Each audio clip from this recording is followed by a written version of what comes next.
Calvary cross asi san hong luang kia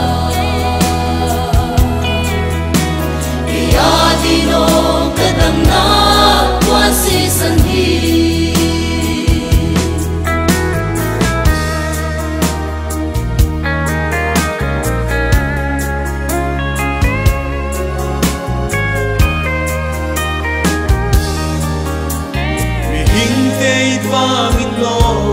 ahom thuaka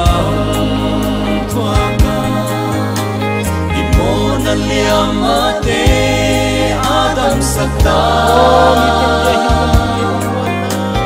obiteng yahin nalu yahong duana adon te din dam nalu yahong hita Wasisan hi kalum no pakimna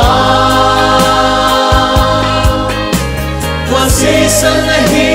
kakisa thei na te Calvary cross asi san hong luang kia Kaya dino kadam na wasisan hi Wasisan hi kalum no pakimna Wasisan hi kakisa thei na pe